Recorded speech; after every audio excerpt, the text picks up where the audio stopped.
Let's start the list strong with Date A Live. First of all, I gotta say, I'm very glad we get a third season. I wasn't expecting a continuation of the story, so this was a pleasant surprise. First the fourth season of DxD last year and now a new entry in the Date A Live franchise. The anime gods must have answered my praise. For those of you who don't know, Date A Live is a harem anime that I place next to DxD, Kiss Exist and To Love Ru. It is that fine quality of story and waifus that even though it has very less fanservice in comparison to the other titles I've mentioned, it holds up with the fun way characters interact with each other.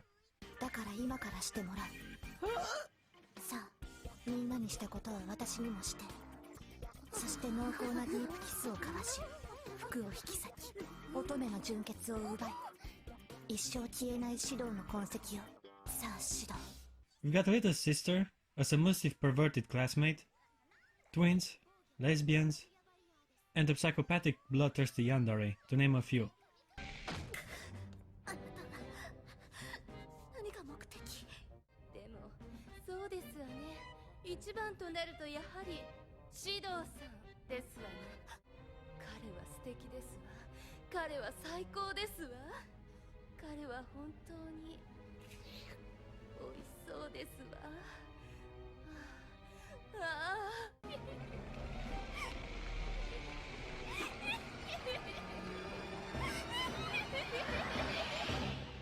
This anime has it all.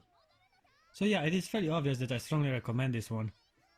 But how does the first episode of the third season holds up? Well, it seems to be business as usual in estrogen paradise.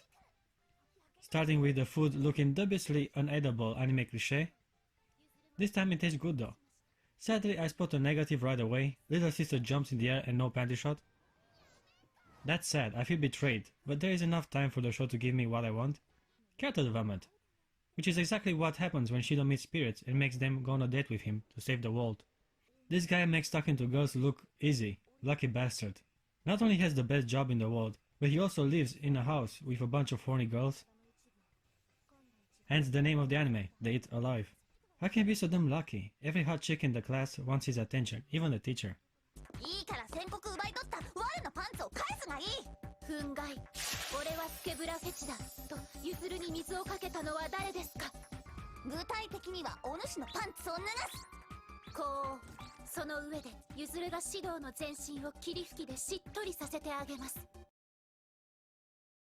Domestic girlfriend starts a straight, light Yagame look-alike that lost his virginity. Okay, points for originality I guess, and yet, shouldn't he be a little bit more excited about it? But I guess the girl wasn't that impressed either, so at least they're on the same page. Now I'm glad that the protagonist took advantage of the opportunity, even though he has a crush on another girl. You see, anime usually likes to have indecisive main characters that literally get opportunities to have sex like every episode, but they refuse for some dumb reason. Not this guy though. He kinda had something special, not really, more like a fantasy. He wasn't dating or anything, cause his dream girl is actually his teacher. You know, considering the recent incident of another faculty member getting romantically involved with a student, she shouldn't be so flirty with horny teenage girls from her class.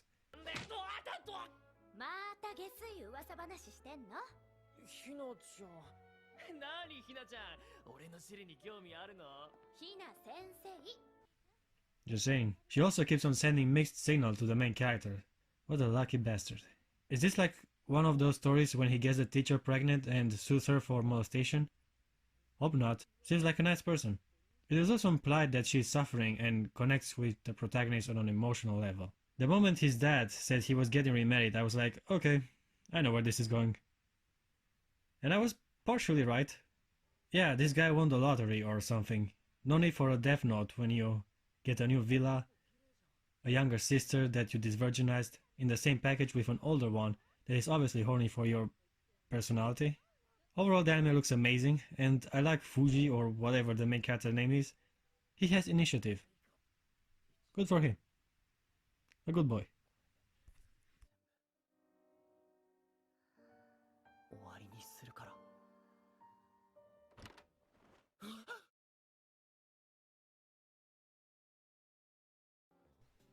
Another harem on the list.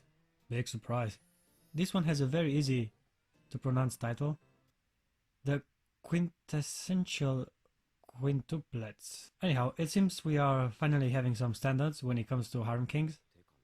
Gone are the days of insecure little boys getting molested by girls. Now the main character is actually good looking and pretty capable at school. No more losers getting the little kitties. Guess I'll have to step up my game. And of course, in typical fashion, the main chick is a redhead big-breasted tsundere. He also has a little sister and he gets the attention of another girl with fake boobs that makes him call her big sister.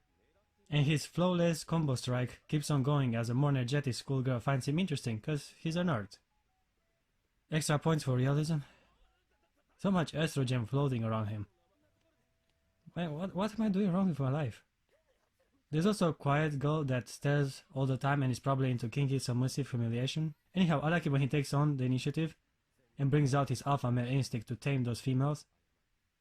And it just so happens that all the girls he met so far are gathered in one room, all along with his boring ass. Is it just me or these waifus have blue eyes?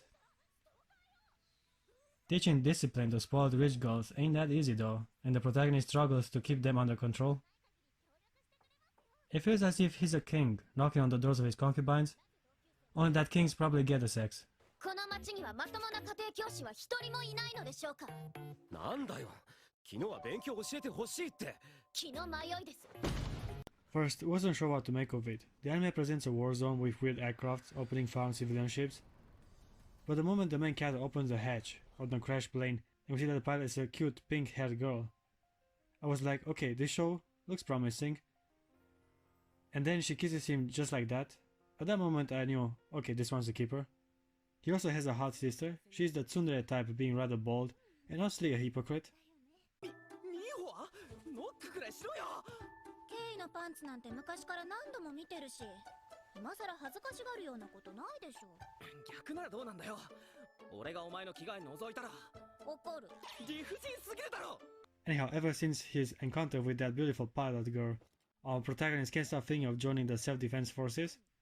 And after some reckless action of trying to enter a military base, it is revealed that, in conformance with anime cliché, the main character is the key to saving humanity, as only he can stabilize those weird planes that are crucial in defeating the enemy.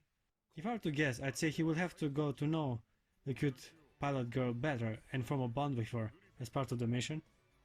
But don't worry, he won't be stuck with just one girl, because I noticed in the opening song that there's plenty more waifus coming, which is great. You'll have to stabilize those females. Sounds like my type of anime. This winter there's also Kakigurui and Mob Psycho, but these are second season of shows I didn't watch, so I'll talk about them when I catch up. What I can say is that I know they are popular and fairly well received by anime goers, so they get a mention, not to sound ignorant or something. The Rising of the Shield Hero is a show that seems to be considered by many to be the leading title of this winter anime season. I got mixed feelings about early popularity, as How Not to Summon the Demon Lord also had the first spot for a few weeks, until it was fairly obvious that it wasn't that special. Speaking of which, there are a bunch of silent anime lately.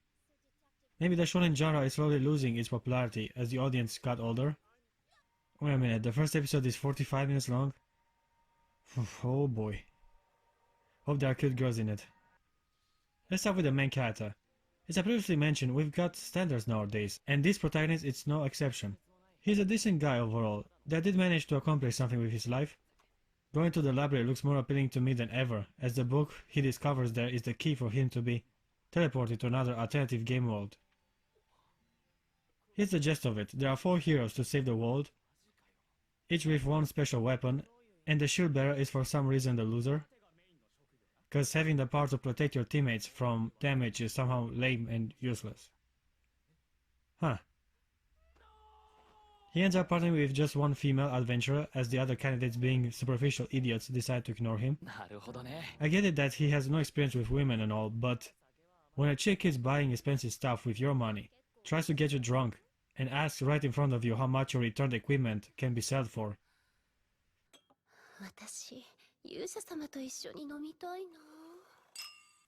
I'd say she's using you. Being set up by his fellow teammates, he decides to live his life on his own and becomes a back alley badass.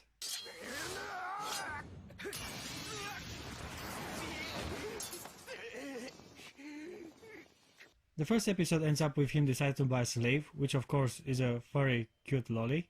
Well, the show does look promising, and I like the tough attitude our protagonist came to have. I know the manga is super popular, so let's see where this goes.